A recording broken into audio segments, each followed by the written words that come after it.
আমার এই 5 মাসে 4-5 মাসের মন্ত্রিত্বের অভিজ্ঞতা আপনার একটু বলা দরকার। আমি দেখছি যে কিছুই বদলায়নি। একইভাবে আপনার যারা ঘুষ খেত তারা ঘুষ খাওয়ার ফন্দি বিক্রি করছে, একইভাবে যারা আটকে দিত ভালো একটা কাজকে আটকে দিচ্ছে, একইভাবে ওই যে আমি বললাম যে আপনার ভোট পাল্টে দিয়ে চলে আসছে। এখন আপনার they have become holier than the pope. ওরাই এখন অনেক বেশি আপনার জুলাই যোদ্ধা হয়ে গেছে। এই কথাগুলো আক্ষেপে বলছি জন্য যে আমার বয়স অনেক, আমি তো সত্যিকার অর্থেই এবার পরিবর্তনটা দেখতে চেয়েছিলাম, এখন পর্যন্ত সেটা আমি দেখছি না আমাদের মধ্যে। কিন্তু আশাবাদী হয় এই কারণে যে আমি পরিবর্তন দেখছি একজন মানুষের মধ্যে, সেটা তারেক রহমান সাহেব। তিনি চেষ্টা করছেন, তিনি নতুন নতুন নজির স্থাপন করছেন, এবং সেই নজিরকে যদি আমরা সামনে নিয়ে যাই সবাই মিলে, তাহলে আমার মনে হয় যে হয়তো পরিবর্তনটা হবে। We must all give him support. সবাই মিলে তাকে সমর্থন দেওয়া দরকার। এই যে ধরেন উনি বলছেন যে পরিষ্কার করো, বাচ্চাদের বলছেন যে তোমরা কেউ কিছু ফেলতে গেলে ওকে আটকাবে, বলবো যে বিনে ফেলে। কর্পোরেশন, সিটি কর্পোরেশনকে বলছে যে তোমরা পরিষ্কার করো, কিন্তু হচ্ছে যতক্ষণ উনি থাকছেন বা কেউ থাকছে হচ্ছে, তারপরে আবার সেই দিকে সেই হয়ে যাচ্ছে। এই যে মন মানসিকতার পরিবর্তনের তার আনতে হবে, সকলকে আনতে হবে। আমি এই কথাগুলো এই জন্য বলছি যে আমরা তার দেখতে চাই না যে আর কোনো স্নিগ্ধ তার ভাইয়ের জন্য আক্ষেপ করুক।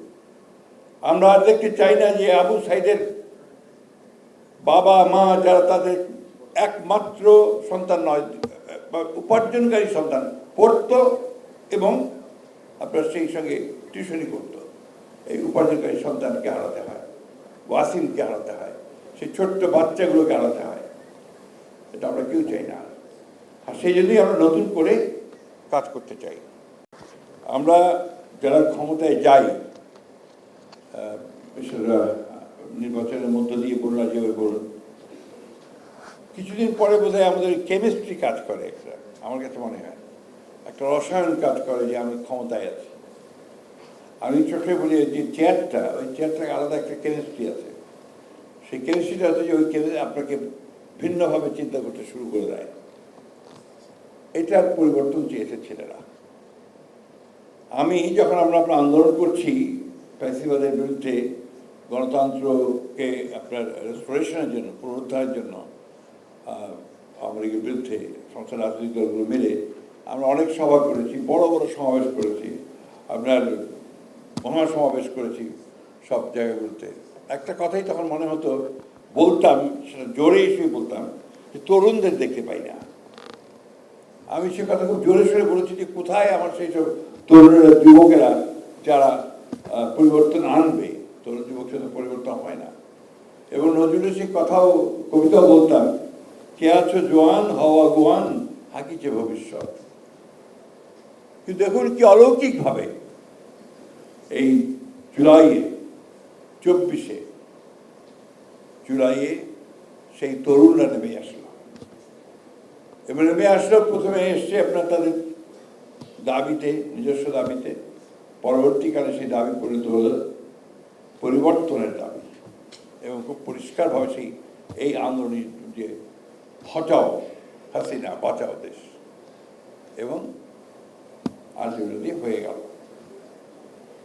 অনেক প্রাণ গেছে, আমাদের সন্তানেরা, আমাদের ছেলেরা, মুগ্ধ স্নিগ্ধের আপন যে আমাদের ভাই, সে প্রতি মুহূর্তে তার মনে পড়বে যে আমার ভাইটা চলে গেছে।